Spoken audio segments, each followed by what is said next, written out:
Hello दोस्तों, जैसा कि कल वाले वीडियो में जो पिछला कल आप देखेंगे अगर प्लेलिस्ट में तो आप पाएंगे कि कल जो है ग्रामर क्या होता है, वोवेल्स, व्यंजन, कॉन्सोनेंट, इस तरह पे वीडियो बन चुके हैं। आज हम बात करने वाले हैं पार्ट्स ऑफ स्पीच की।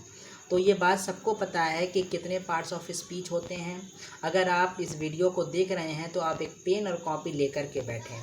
तो 8 पार्ट्स ऑफ स्पीच होते हैं। कौन कौन से? सबसे पहले नाउन यानी संज्ञा, दूसरा सर्वनाम यानी प्रोनाउन, तीसरा एडजेक्टिव यानी विशेषण, चौथा वर्ब यानी क्रिया, पांचवा एडवर्ब यानी क्रिया विशेषण, और छठा प्रीपोजिशन, और सातवां कंजक्शन, और आठवां इंटरजेक्शन। ये 8 पार्ट्स ऑफ स्पीच होते हैं। क्योंकि आप ऐसे समझिए कि ये 8 समझ लें एक पिलर हैं जिस पर पूरी इंग्लिश टिकी हुई है। ठीक, हम बारी बारी से इस पर बात करेंगे। अगर आप पेन कापी ले करके बैठें और 8 पार्ट्स ऑफ स्पीच अगर ये चाहें तो आप इसको आसानी से लिख सकते हैं। तो सबसे पहले इस पर थोड़ी सी और हम बात कर लें कि जो है नाउन क्या होता है। तो बहुत सारे छोटे समझ लीजिए 3, 4, 5 से लेकर के बहुत आगे तक हमने यही पढ़ा है कि किसी व्यक्ति के नाम को, किसी वस्तु के नाम को, किसी स्थान के नाम को या किसी भाव के नाम को हम संज्ञा कहते हैं। ठीक है, यही डेफिनेशन है भी इसकी। व्यक्ति का नाम जैसे मिसाल के तौर पे अमित या आबिद रख लें। किसी स्थान का नाम जैसे आप मुंबई या कोलकाता रख लें। किसी वस्तु का नाम जैसे मोबाइल या कुर्सी रख लें। और किसी भाव का नाम, भाव का नाम मतलब भाव वो होता है जिसे हम देख नहीं सकते, जिसे हम सूंघ नहीं सकते, जिसे हम खा नहीं चल सकते, उसको भाव कहते हैं। जैसे दोस्ती, दुश्मनी, अमीरी, गरीबी, ये भाव होता है। तो ये बात आपको समझ में आ गई होगी कि किसी वस्तु के नाम को, किसी स्थान के नाम को या किसी व्यक्ति के नाम को हम संज्ञा कहते हैं, भाव के नाम को हम संज्ञा कहते हैं। तो ये डेफिनेशन हो गई संज्ञा की यानी नाउन की। अब हम बात कर लेते हैं इसके प्रकार की यानी काइंड्स ऑफ नाउन की। तो ये भी आपको किताबों में मिलेगा कि इसमें 5 होते हैं। यानी अगर हम बात करें जो है काइंड्स ऑफ नाउन की यानी जो है संज्ञा के प्रकार की, तो 5 होते हैं। कौन कौन से? नंबर 1 व्यक्तिवाचक संज्ञा यानी प्रॉपर नाउन। नंबर 2 जातिवाचक संज्ञा यानी common noun. Number 3 collective, number 3 जो होता है वो समूहवाचक संज्ञा यानी कलेक्टिव नाउन। नंबर 4 पदार्थवाचक संज्ञा यानी मटेरियल नाउन। और 5वां भाववाचक संज्ञा यानी एब्स्ट्रैक्ट नाउन। तो प्रॉपर नाउन क्या होता है? जैसे समझें कि अगर 10 लोग क्रिकेट खेल रहे हों, 10 लड़के क्रिकेट खेल रहे हों, और अगर हम जाएं और किसी को बुलाएं कि ए लड़के इधर आओ, अगर ये बात होगी तो 10 देखने के बाद पूछेंगे अरे कौन? तो फिर हमें एक का किसी का नाम लेना पड़ेगा। मिसाल के तौर पे समझो उसमें कोई सलमान नाम का खेल रहा है, तो हम कहेंगे सलमान इधर आओ, तो उस 10 में सलमान आएगा ना। तो सब लड़के थे, सभी नाउन है ना, लेकिन सलमान को बुला रहे हैं उसमें से एक प्रॉपर तरीके से एक खास हो गया, तो सलमान जो होगा प्रॉपर नाउन होगा। क्योंकि प्रॉपर नाउन की जो डेफिनेशन वो ये होती है किसी खास व्यक्ति, खास स्थान या खास वस्तु को हम प्रॉपर नाउन कहते हैं, यानी प्रॉपर यानी जो व्यक्तिवाचक संज्ञा कहते हैं। तो देखिए 10 में सलमान खास हो गया, खास प्रॉपर नाउन। उसी तरीके से अगर कोई आपसे पूछे कि भाई आप कहाँ रहते हैं, हम कहेंगे शहर में, तो फिर अगला पूछेगा, तो अब देखिए ना कि शहर से वो नहीं समझ पाएगा कि आप किस शहर में रहते हैं। लेकिन जैसे ही हम बताएंगे कि हम लखनऊ में रहते हैं या हम कलकत्ता में रहते हैं या हम मुंबई में रहते हैं, तो फिर वो समझ जाएगा कि हाँ भाई ये शहर में रहते हैं। और जैसे ही शहर का नाम आ गया, खास शहर का नाम आ गया, तो फिर ये जो हो जाएगा आपका प्रॉपर नाउन कहलाएगा। उसी तरीके से कोई वस्तु आप ले लें। अगर कोई कहता है कि भाई मेरे पास गाड़ी है, तो गाड़ी तो है, गाड़ी तो तमाम कंपनियों की आती है, हीरो है, होंडा है, टीवीएस है, और जो है बजाज की भी गाड़ी है। लेकिन मैं कहूँ कि मेरे पास होंडा की एक्टिवा है, तो देखिए विशेष हो गया ना, ये जो है एक विशेष वस्तु का मैंने नाम ले लिया, ये जो प्रॉपर नाउन कहलाएगा।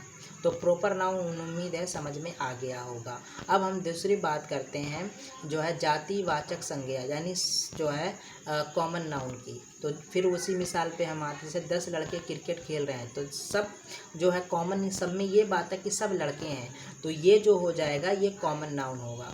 ठीक, क्योंकि उन वो सब जो है 10 जो है लड़के हैं और उनमें कॉमन सी एक बात है कि सब लड़के हैं, तो ये कॉमन नाउन हो जाएगा। उस तरीके से कोई आपसे पूछे कि भाई आप कहाँ रहते हैं, शहर में, तो भारत में तो बहुत सारे शहर हैं, तो ये कॉमन नाउन हो जाएगा। उसी तरीके से कोई पूछे कि भाई आपके पास गाड़ी है, तो आप कहें कि हाँ गाड़ी है मेरे पास, तो ये जो है आपका हो जाएगा कॉमन नाउन।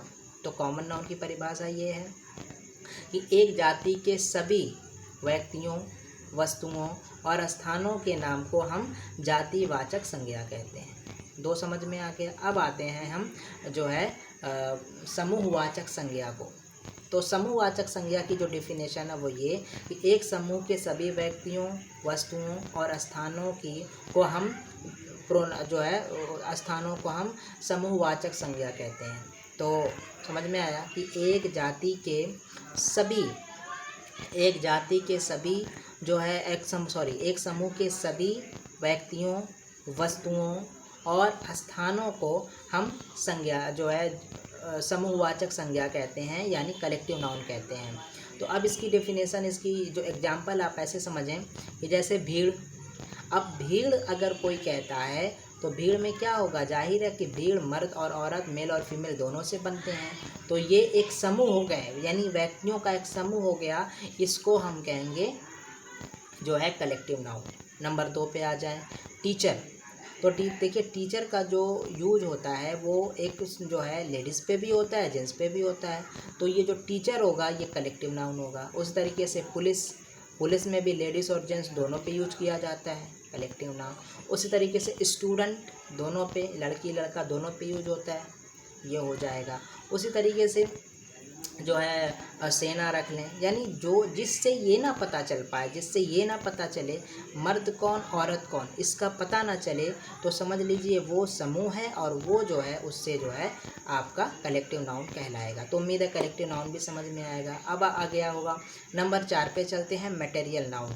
तो देखिए मटेरियल नाउन सिंपल है, जिससे कोई वस्तु बने उसे मटेरियल नाउन कहते हैं। बहुत सिंपल सी डेफिनेशन है कि जैसे जो किसी पदार्थ से कोई वस्तु बनती है तो वो जो है पदार्थ जो होगा वो मटेरियल नाउन कहलाएगा। अब जैसे आप देख लें, दूध, हमारे यहाँ चाय बनती है, उससे दही जमाई जाती है और भी बहुत सारी चीज़ें बनाई जाती हैं। आप देख लें लकड़ी से बहुत सारी चीज़ें बनती हैं, लोहे से, स्टील से, प्लास्टिक से, तो ये सारी जो चीज़ें कहलाएंगी वो मटेरियल नाउन कहलाएंगी। एक बात और समझ लें, अगर दूध से चाय बन गई तो दूध तो मटेरियल नाउन है, लेकिन चाय से तो कोई चीज़ बन नहीं सकता, तो चाय को हम मटेरियल नाउन नहीं कहेंगे। और अब 5वां, भाववाचक संज्ञा। वही बात जो जिसे सूंघा ना जा सके, जिसको सिर्फ हम महसूस करते हैं, वो भाववाचक संज्ञा होता है। जैसे ये पीछे मेरे अंधेरा है, तो ये अंधेरा जो होगा भाववाचक संज्ञा होगा। उजाला भाववाचक संज्ञा होगा। अमीरी भाववाचक संज्ञा होगी। ईमानदारी, दुश्मनी, गरीबी, इसे ना हम सूंघ सकते हैं, ना छू सकते हैं, ना खा सकते हैं, तो ये सारी जो चीज़ें कहलाएंगी इसे हम भाववाचक संज्ञा कहते हैं। तो ये 5 जो था कौन कौन सा, प्रॉपर नाउन जो है, दूसरा क्या है जातिवाचक, प्रॉपर नाउन यानी व्यक्तिवाचक संज्ञा, जातिवाचक संज्ञा, समूहवाचक संज्ञा और पदार्थवाचक संज्ञा और भाववाचक संज्ञा। तो ये 5 चीज़ें आप याद रखें तो जो है आपको ये क्लियर हो जाएगा। अब तो एक बात और समझ के मैं वीडियो को सबमिट कर रहा हूँ, ख़त्म कर रहा हूँ। देखिए एक काउंटेबल नाउन होता है, एक अनकाउंटेबल नाउन होता है। वेरी सिंपल सा कॉन्सेप्ट है। देखिए कि वो जो 10 लड़के मैदान में खेल रहे थे उन्हें हम गिन सकते हैं ना, तो ये काउंटेबल नाउन है। लेकिन अब देख लें पानी भी तो नाउन है, अब उसे हम गिन ही नहीं सकते। उसी तरीके से मोहब्बत, नफ़रत, दोस्ती, ईमानदारी, आसमान पे सितारे, ठीक है, पेड़ों पर पत्तियां, ये सब जो नाउन कैटेगरी में आते हैं, लेकिन क्या हम इन्हें गिन सकते हैं, नहीं ना, तो इसे अनकाउंटेबल नाउन कहते हैं। तो जिस नाउन को हम गिना, आप खुद से सवाल करिए, इसे हम गिन सकते हैं, हाँ गिन सकते हैं, काउंटेबल नाउन। नहीं गिन सकते ना, तो फिर अनकाउंटेबल नाउन।